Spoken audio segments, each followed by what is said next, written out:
Assalamualaikum warahmatullahi wabarakatuh. Piye kabarmu guys? Ya, jadi sebelum kita mulai kuliah, kita harus ini dulu ya, apa namanya? Harus peregangan dulu nih ya. Peregangan dulu ototnya ya, biar tidak terlalu tegang. Oke ya. Nah, minggu ini kita akan kuliah tentang pemanggangan, penggorengan dan juga penyangraian. Ya, jadi Anda pasti tahu lah goreng itu seperti apa. Ada goreng udah pasti pakai minyak. Nah, ini kan pakai minyak nih, ya. Gitu. Terus kemudian pemanggangan, panggang apa ya? Kira-kira yang bagus ya. Yang bagus manggang babi guling. Nah, babi guling itu kan dipanggang. Dipanggang apa dibakar? Ya, dipanggang. Beda dipanggang dan dibakar adalah pakai api ataupun tidak, ya. Terus yang ketiga adalah penyangraian. Penyangraian itu apa ya? Penyangraian. Ada yang tahu penyangraian? Apa yang disangrai? Jelas, kopi pasti disangrai. Ya, kopi disangrai, terus kemudian kerupuk gulilem juga disangrai. Iya dah, iya disangrai dia. Ya, kacang, ya seperti itu. Oke, kita lanjut saja. Terus kemudian, bentar, ya, sebentar. Ini rempong, ya. Oke, nah ini definisinya adalah pemanasan menggunakan medium minyak sebagai pengantar panas. Jadi kita mulai masuk di penggorengan. Apapun yang pakai minyak sebagai pengantar panas sudah pasti itu namanya digoreng. Tujuannya satu bisa manasin, ya jadi manasin lagi, dipanasin lagi, terus kemudian dimasak ya dari misalnya dari bahan yang belum masak menjadi masak. Contohnya adalah makan ayam goreng, kita mau makan ayam goreng, kita goreng dulu ayam gorengnya, baru kemudian kita makan. Terus kemudian ada pengeringan, ya crispiness, dikeringkan. Ya oke, dikeringkan contohnya apa? Ya, apa contohnya dikeringkan dengan cara digoreng? Ya, apa yuk, ya.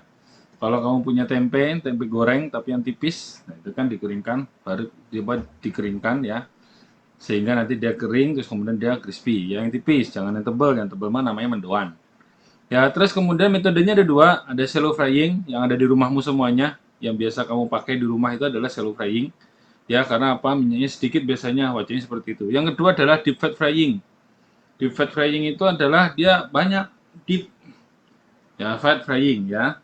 Nah, dia bisa batch, bisa juga continue. Kenapa batch? Ya, batch itu berarti sekali pakai, ambil, terus kemudian dikeluarin lagi, masak lagi, keluarin lagi. Berarti satu, batch 2, batch 3, batch 4. Ya, oke. Yang continue berarti dia terus-terusan. Nanti ada kalau misalnya Anda mau mie instan itu goreng. Ya, oke. Terus kemudian ini uap air hasilnya. Nah, ini adalah kondisi-kondisi yang terjadi pada saat kita menggoreng. Satu, kita masukkan minyak. Minyaknya panas dulu atau enggak? Jelas ya, kita minyaknya pasti panas dulu. Nah, kenapa panas dulu? Ya karena harus panas minyaknya. Ya, kalau nggak panas nanti terjadi apa? Biasanya kalau minyaknya nggak panas, nanti si bahan yang kamu goreng akan banyak mengandung minyak. Biasanya orang menghindari minyak karena takut gemuk. Tidak selalu minyak itu akan menjadi gemuk, tidak, tetapi bisa jadi minyak itu adalah dia akan membawa apa bahan teroksidasi dan segala macam, makanya mereka nggak suka minyak, ya seperti itu. Terus kemudian minyak ini dipanaskan dulu, ya dipanaskan dulu, terus kemudian nanti ketika dipanasin yang terjadi apa, minyak itu panas ya, sehingga akan menguapkan uap air hasil dari degradasi minyak ya. Jadi uap air yang ada di bahan, ya prosesnya adalah melibatkan pindah panas dan juga pindah massa. Kenapa pindah panas? Jadi minyak memanaskan si bahan. Nah, karena bahannya panas, ya otomatis air ya yang lebih dari 100 derajat dia akan menguap. Otomatis dia pindah menjadi uap air. Gitu ya. Makanya nanti barangnya lama-lama menjadi kering. Kalau kekeringan nanti akan jadi gosong. Oke? Nah, itu uap air ya. Terus kemudian ada juga beberapa degradasi minyaknya juga nanti naik ke atas ya. Contohnya adalah kalau misalnya Anda menggoreng kerupuk. Menggoreng kerupuk, minyaknya terlalu panas, nanti begitu dimasukkan, dia langsung mekar. Kalau kamu nggak langsung angkat, nanti dia akan gosong ya. Jadi terlalu banyak air yang akan menguap ya. Terus kemudian sisanya apa? Biasanya sisanya apa? Ada remah-remahnya. Remah-remahnya dari apa? Dari si barang yang kamu itu tadi, yang kamu apa namanya? Yang kamu goreng ya. Terus kemudian ada komponen terlarut. Makanya kalau kamu misalnya goreng ikan asin, ya, ikan asin kamu goreng, pasti kamu goreng ikan asin pasti di belakang, nggak pernah goreng ikan asin di depan. Ya, kenapa di belakang? Karena hasil dari gorengannya nanti akan mengakibatkan bau asin. Makanya minyaknya juga akan asin. Kalau kamu goreng yang lain nanti jadi terlalu asin. Nah itu ya. Jadi banyak banyak hal yang kita bisa pelajari dari si penggorengan ini. Ya. Nah penggorengan ini kalau kita di rumah biasa itu biasanya atmosfer. Ya, bisa juga yang kita pakai tekanan ataupun kita pakai vakum. Ya, pakai vakum biar apa? Biar cepet. Ya, jadi itu panas, airnya langsung diangkat, ditarik. Ya, nggak sampai suhu 100 langsung ditarik airnya ya. Oke. Terus yang berubah siapa? Yang berubah adalah satu, karakteristik produknya pasti berubah. Yang kedua adalah minyaknya juga berubah. Makanya minyak itu biasanya minyak goreng hanya 2 kali penggunaan. Ya, bagaimana dengan minyak goreng yang ada di mall-mall? Nah, kamu nanti tunggu ya di semester 3. Oke, nah ini adalah perbedaan antara deep fat fryer dan shallow frying ya, deep fat fryer dan shallow fryer ya, deep fat frying dengan shallow frying. Kalau shallow frying sedikit kecil ya, kalau deep fat dia banyak.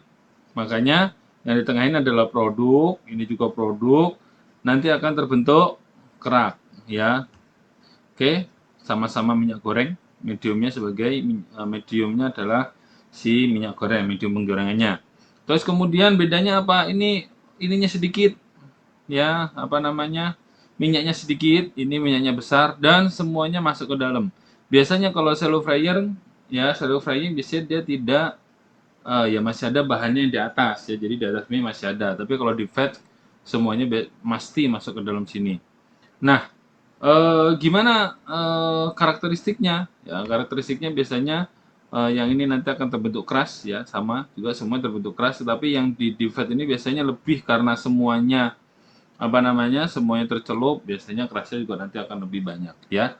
Yang terjadi apa? Pindah panas dan juga pindah massa. Pindah panas, panasnya dari minyak masuk ke dalam bahan, terus kemudian pindah massa, bahan yang ada di apa bahan-bahan yang ada di dalam bahan pangan itu nanti sebagian akan keluar ya, seperti itu.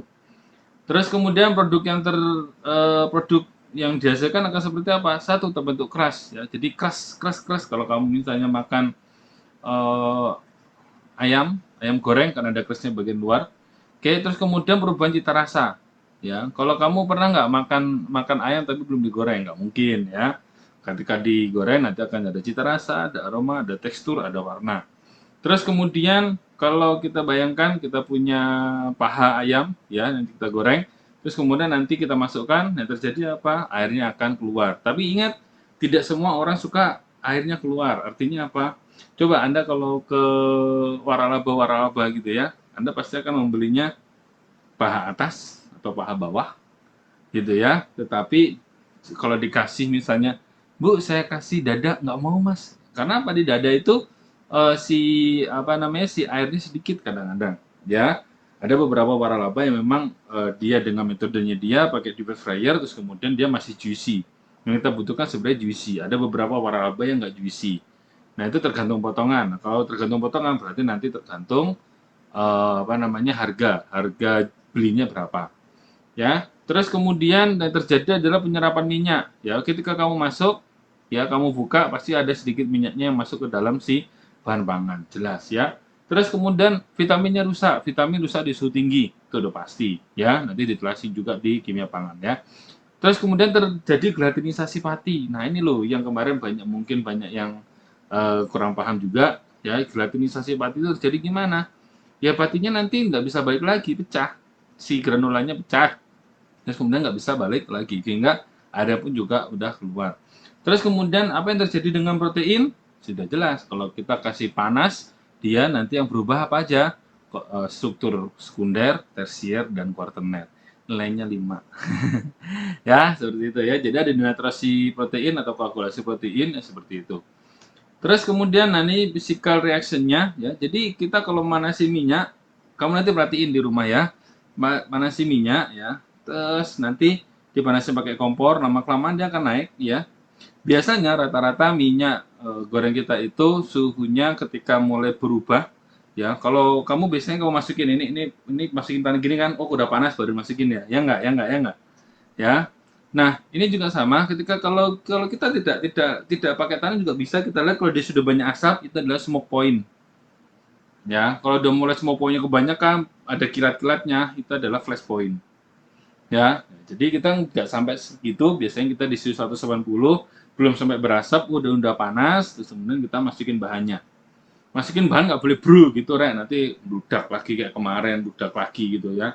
Nggak boleh begitu ya. Jadi kalau mau begitu, nanti tinggal masukin dari pinggir sedikit demi sedikit. Nah, yang terjadi adalah apa? Ini barang ini suhunya suhu ruang, suhu 30 derajat. Nah, yang si minyaknya suhu 180 derajat, ketika dimasukin, udah otomatis dong dia akan menyesuaikan suhunya. Sehingga nanti suhu suhu keseluruhan minyaknya akan turun, ya. Nah, itu namanya penurunan, ya. Ini masukin produk, penurunan, terus kemudian setelah turun, kemudian baru ada penyerapan minyak oleh produk. Jadi ada penyerapan minyak oleh produk, ya, di sini. Ada di sini, terus kemudian kalau suhunya udah naik ke atas, terus kemudian biasanya kamu ditandai dengan warna coklat. Wih, ini udah ada coklat nih di luarnya. Diangkat. Nah, ini gambarnya kebetulan adalah si empek-empek. Jadi kalau udah begini, nah ini namanya satu siklus penggorengan. Ya, tapi hati-hati. Kalau terlalu tinggi suhunya, biasanya di luar sini sudah matang, dalamnya nggak matang. Ya, ini adalah physical and chemical reaction selama proses penggorengan. Ya, hampir semuanya sama seperti ini ya. Oke, nanti berbeda kalau misalnya pakai vacuum fryer beda ya.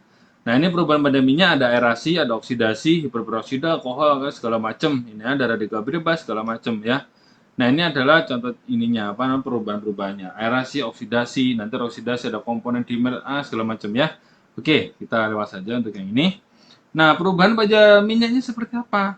Nah, kita biasanya beli, ya, kamu belinya warna kuning atau warna putih atau jernih, nah gitu ya. Jadi nanti biasanya akan tampak lebih gelap, ya, iya, karena apa? Tadi ada pindah massa antara di produk dengan masuk ke dalam si wajan, ya, yang berisi minyak, pindah ke minyak. Nah, karena ada perpindahan, berarti nanti minyaknya menjadi apa? Menjadi lebih kental. Terus kemudian kalau misalnya ada ikan asin masuk ke situ, flavor ikan asinnya masuk, atau flavor ikan asin, ya ikan asinnya bahan-bahan dari ikan asin karena ada bidang massa masuk ke dalam si minyak sehingga menjadi nggak baik gitu ya. Oke, terus kemudian bagaimana kita memilih minyak yang baik ya? Bagaimana kita memilih minyak baik? Minyak itu ada dua macam, yang paling paling banyak ya. Satu untuk menggoreng, satu untuk tumis. Itu yang paling harus kamu bedain dulu. Goreng, tumis, goreng, tumis. Kalau goreng berarti nanti dua kali penggorengan selesai. Kalau tumis berarti sekali makan, sekali numis makan. Ya. Kenapa kalau tumis begitu? Karena kenapa? Karena kalau tumis itu banyak mengandung asam, lemak, tak jenuh. Ya, lebih banyak dibandingkan kalau kita pakai yang untuk menggoreng. Ya. Nah, untuk stabilitas dalam menggoreng, apa yang kita butuhkan? Yang kita butuhkan adalah minyak yang tidak mudah teroksidasi. Ya, nanti diterangin di kimia pangan ya. Mas minggu ini juga diterangin minyak ya. Yang tidak mudah teroksidasi. Sehingga ketika kita berbicara tidak mudah teroksidasi, maka ayo ya, kita butuh lemak yang jenuh. Lemak jenuh itu lebih susah untuk diserang. Kenapa? Kalau tidak jenuh karena dia punya dua ikatan ganda, ya, ikatan rangkap dua, rangkap dua, rangkap dua. Misalnya kita punya linolenat, gitu ya, kita rangkap dua, rangkap dua. Nah, rangkapnya itu dia mudah sekali dioksidasi atau diserang oleh si yang namanya oksigen. Nah, itu yang menyebabkan dia cepat tengik. Ya, makanya kalau misalnya Anda beli apa namanya itu di kayak di restoran-restoran waralaba di mall-mall itu coba kamu lihat ya, yang open kitchen terutama ya. Ada kan yang apa namanya yang open kitchen ya seperti di Botani itu kan juga ada ya. Yang open kitchen yang suka jualan gorengan-gorengan itu ya, gitu ya. Yang ubi goreng aja 10.000 gitu ada di situ. Ya, nah, kamu lihatin aja itu dia ya ciri khasnya dia pasti warnanya rada hitam. Ya, terus kemudian apakah diganti? Wallahu alam, saya nggak tahu diganti atau enggaknya ya. Tapi ya dari pagi sampai sore mungkin begitu saya nggak tahu, nggak pernah amati ya karena saya nggak pernah lebih lama dari 2 jam di situ. Ya, Terus kemudian nanti kalau dia disuruh ruang, dia ciri khasnya apa? Dia akan membentuk suatu padatan. Nah, ciri khas dari asam lemak yang jenuh adalah dia disuruh membentuk padatan. Kalau mungkin kita bisa contoh adalah kalau Anda punya minyak kelapa, coconut oil, bukan yang palm oil, bukan yang coconut ya. Oke, terus kemudian kita mau kualitas makanan seperti apa, biayanya berapa, ya, terus kemudian penanganan. Kalau minyak goreng biasa 2 kali dibuang. Mungkin kalau yang minyak padat tidak seperti itu, bisa lebih lama lagi, ya. Terus kemudian faktor yang mempengaruhi penyerapan minyak, semakin lama minyak yang kamu dipakai berulang-ulang, berarti nanti dia kualitasnya akan jelek. Sehingga mempengaruhi apa? Mempengaruhi dari produkmu juga. Suhu dan nama proses. Kalau kita menggunakan suhu yang 180 itu 2-3 kali udah langsung buang. Ya. Saya menggunakan minyak goreng yang sama tetapi suhunya di 80. 90 paling banter 90, saya bantu pakai vakum sehingga dia sudah bisa mengeringkan produk, ya, menghilangkan airnya, ya, ketika kita menggoreng pakai vakum, tapi si minyaknya masih terjamin. Ya, jadi kemarin tuh Pak Usep itu sampai 2 atau 3, 4, 5 kali nggak ganti-ganti, mulai dari pertama beli mesin ya itu aja tuh minyaknya ada di situ. Ya. Terus kemudian bentuk dan porositas produk. Artinya apa? Bahan-bahan yang poros atau yang dia banyak lubang-lubangnya dia akan cepat untuk menguap sehingga gorengnya juga cepat kerupuk poros ya ketika digoreng nanti cepat mekar angkat cepat mekar angkat. Tapi kalau misalnya kita goreng pisang goreng ya nggak bisa karena kan dia bentuknya padat dan lebih besar-besar sehingga kita butuh waktu lebih lama ya. Terus kemudian komposisi produknya isinya apa aja.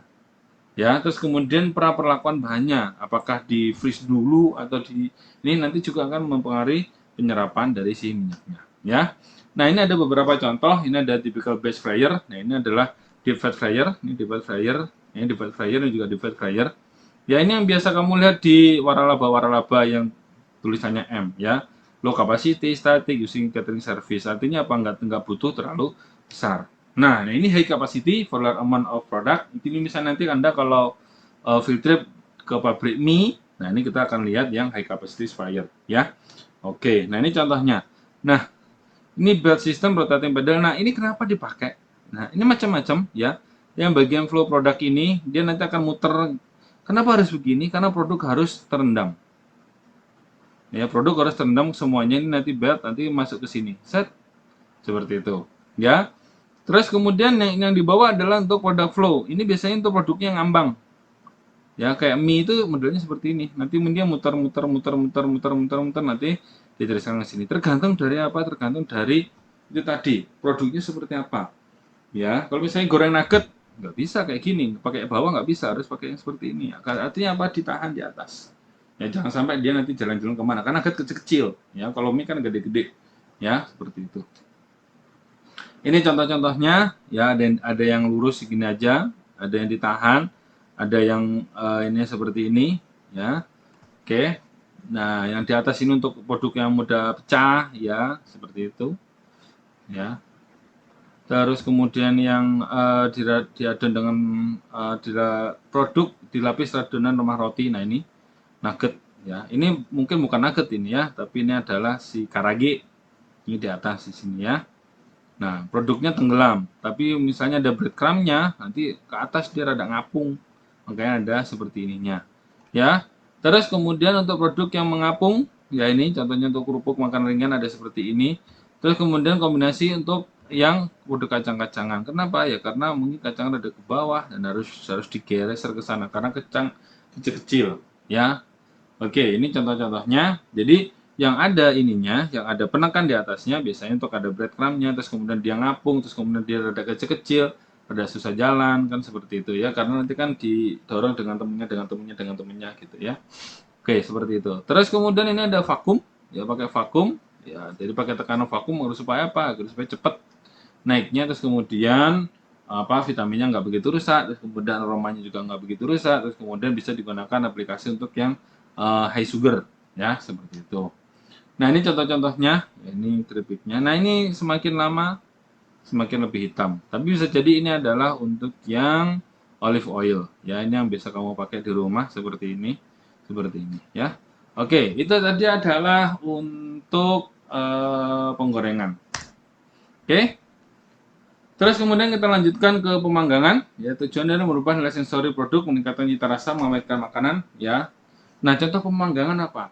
Ini beda antara dipanggang, di oven, dan dibakar. Kalau dibakar dia langsung kena api, dipanggang dia kena baranya, kalau di oven masukin satu tempat yang namanya oven. Ya, jadi nanti jangan sampai salah, Anda beli ayam panggang tetapi ternyata ayam bakar. Gitu. Ya. Ya, kalau di masyarakat kan nggak beda-beda jauh. Kenapa nggak beda-beda jauh? Ya karena di masyarakat pinginnya adalah ya yang menjual apa? Kalau di Jawa Barat mungkin ayam bakar, kalau di Jawa Timur ayam panggang, ya gitu-gitu aja. Ya, meningkatkan transfer panas dan massa secara bersamaan. Panas dipindahkan dari plat panas dan udara ke bahan pangan, ya, dan dipindahkan dari makanan ke udara, ya. Oke, ini adalah peralatannya. Ada direct oven, heating oven, ada indirect. Ya, jadi kalau direct di bawahnya, terus kemudian nanti di atasnya, indirect adalah nanti si udara panasnya yang akan apa namanya disirkulasikan. Ya, ini contohnya. Ini kita punya yang sebelah kanan ini kita punya di JMP, ya, yang sebelah kiri kita nggak punya karena apa? Kalau continuous ataupun semi continuous kita butuhnya banyak sekali. Ya, oke. Nah, ini contoh-contohnya. Ya, ini untuk manggang apa ini? Roti, ya. Nanti kalau Anda field trip ke Sari Roti misalnya, ya ini juga ada yang seperti ini, ya. Banyak yang seperti ini itu, ya. Oke.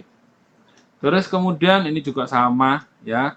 Nah, ini perubahan apa? Ada warna, tekstur, aroma, dan flavor. Kita ambil contoh yang gampang. Kamu maunya apa? Maunya roti. Oke, kita pakai roti.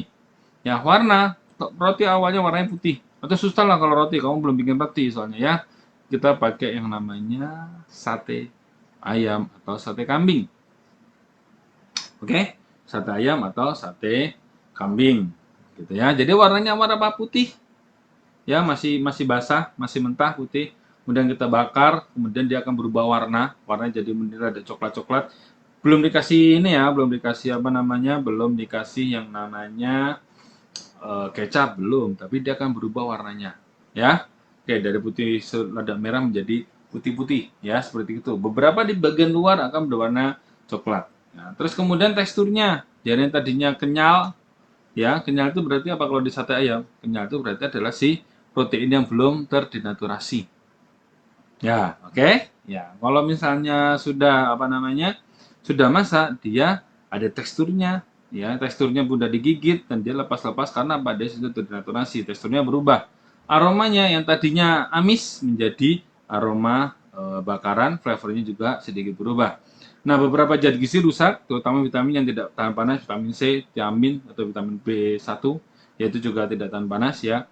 Perubahan tergantung pada suhu pemanggangan, komposisi kimia, dan pH bahan bangunan. Jadi banyak, ya. Jadi kita bisa macam-macam cobanya. Jadi misalnya begini, Anda panggang suhu panas, nanti yang terjadi apa? Bagian luarnya apa? Bagian luarnya? Bagian luarnya akan kering, bagian dalamnya masih merah. Nah, itu makanya kalau kamu nanti beli stick, ya, stick tapi yang bagus, yang tebalnya segede setebal ini, itu nanti Anda bisa seperti itu. Ya, jadi, Mas, pesen medium rare. Rare, well done. Nah, itu ya. Kalau well done, saya pernah beli well done, benar-benar nggak enak. Karena apa? Terlalu matang, ya. Nggak juicy, juicy-nya nggak ada, padahal lumayan mahal, ya itu ya. Itu dulu almarhum dosen saya ngajakin makan steak, ya. Maklum lah, kalau masih sisa kan, apa namanya, duitnya sedikit, ya. Jadi nggak, boro-boro mikirin steak, ya. Makan buat sehari-hari aja kalau ada, alhamdulillah, ya. Oke, karena kan kita tidak mengandalkan 100% dari orang tua. Terus kemudian CO2 naik dan volume meningkat. Nah, ini kalau kita pakai roti.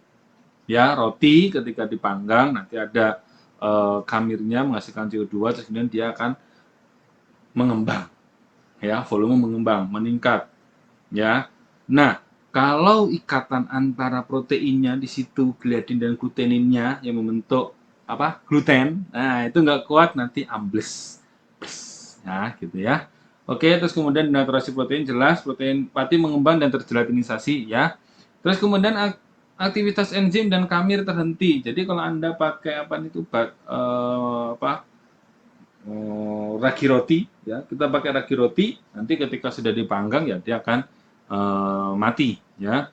Terus kemudian terbentuk crush. Crush itu di bagian luar. Ya, di bagian luar itu bentuk keras, ya. Terus kemudian ada yang sekarang kalau kita beli roti tawar itu pinggirnya nggak ada, ya. Jadi cuma tinggal bagian dalamnya doang ya ada. Itu anak saya suka beli itu ya, suka minta maksudnya.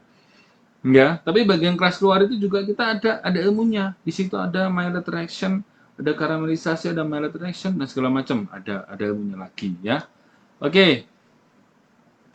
Terus kemudian berikutnya adalah untuk penyangraian. Ya, penyangraian yaitu pengolahan dengan panas menggunakan media pasir atau tanpa media.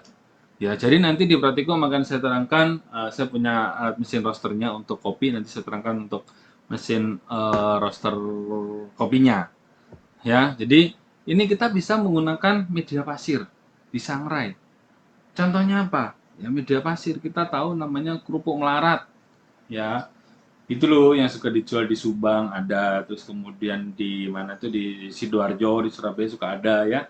Yang kerupuknya warna-warni, jadi dimasukin ke dalam terus kemudian nanti dia ngembang. Nah, ini lebih sehat. Ya, kenapa lebih sehat? Ya, karena dia tidak menggunakan minyak.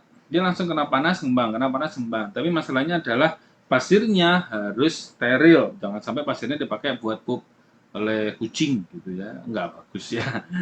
Ya itu contoh-contoh kecil aja ya. Terus kemudian yang kita khawatirkan di situ nanti kita akan jelaskan di kimia pangan juga adalah pewarnanya ya. Oke, terus kemudian tujuan utama dari penyangraian adalah untuk membentuk flavor sangrai yang khas. Ya, jadi kopi itu, nah, seluruh Indonesia itu beda-beda rasanya. Mau nyangrainya sama, medianya sama, mau nyangrainya otomatis itu sama. Ya, perlakuannya sama nyangrainya, itu nanti rasanya beda-beda. Kalau beda lokasi. Itulah yang membuat saya tertarik dengan mengerjakan kopi. Ya, karena kenapa ya? Itu banyak banyak ininya, banyak apa namanya? Banyak apa ya? Banyak sainsnya gitu loh, banyak barunya gitu ya. Nanti saya kasih ya. Nah, karena flavornya sangrai yang khas berubah, terus kemudian nanti juga rasanya juga akan berubah. Tujuannya satu, inaktivasi enzim mikroba, destruksi anti nutrisi misalnya ya, terus kemudian nanti kita membentuk flavor yang khas, ya membentuk rasa yang khas, ya itu masing-masing punya sainsnya ya. Nah, pengaruh penyangraian adalah karena tanpa media minyak ya, transfer panasnya cepat ya. Tapi nanti Anda di praktikum coba cek ya antara saya punya mesin ya, mesin roaster. Nanti biasanya saya sekitar 10 menitan saya roasting untuk 250 gram dengan kalau kita sangrai. Saya pernah ngajarin anak TMP semester kemarin, kebetulan saya diundang ngajar di TMP ya.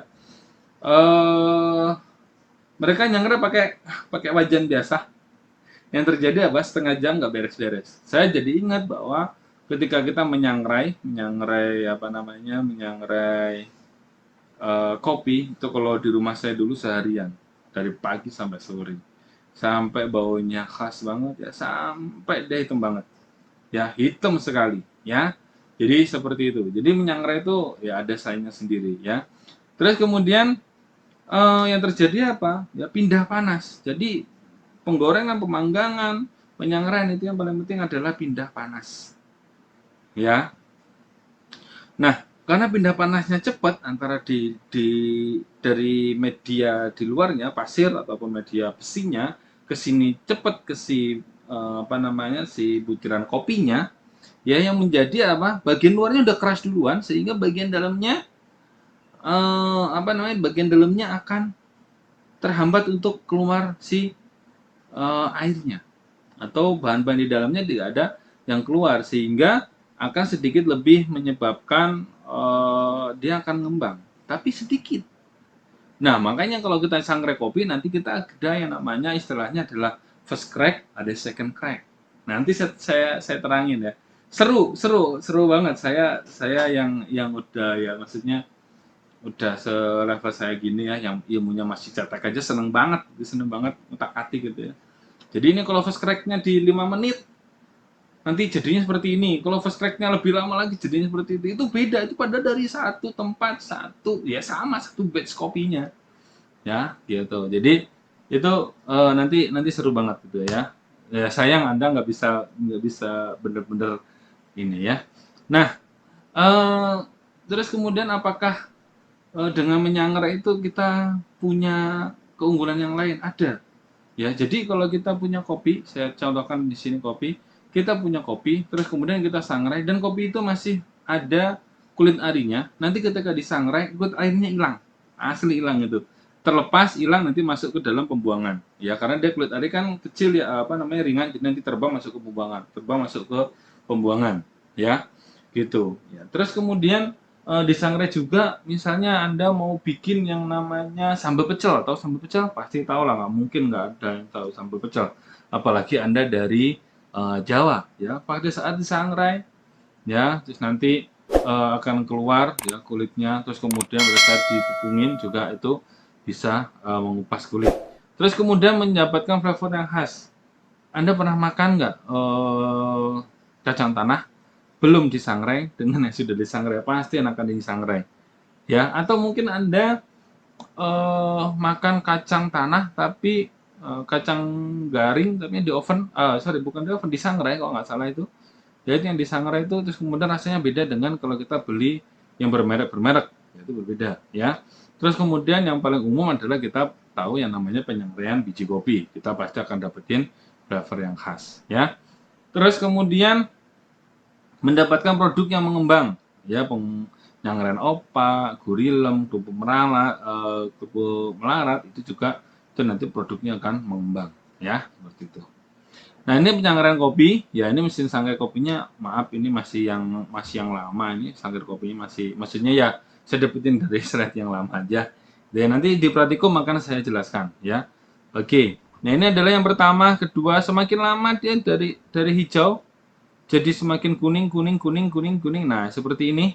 Nanti warnanya terakhir hitam. Nah, rata-rata ya di Jawa itu bisa ditambahkan dengan jagung atau dengan beras, terus kemudian sampai dia hitam sekali. Ya, ada sampai keluar minyaknya. Ya, itu beda-beda cerita. Ya, kalau Anda nanti pakainya kopi susu hitam nggak apa-apa. Tapi manual brew hitam dikebukin kamu sama yang beli, karena pasti nggak enak.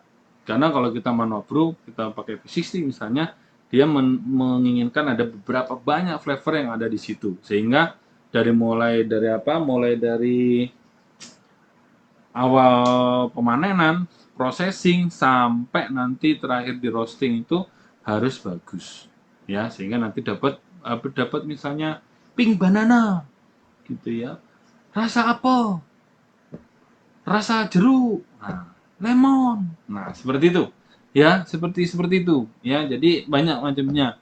Rasa grass, oh nggak enak berarti ya, grass itu artinya rumput.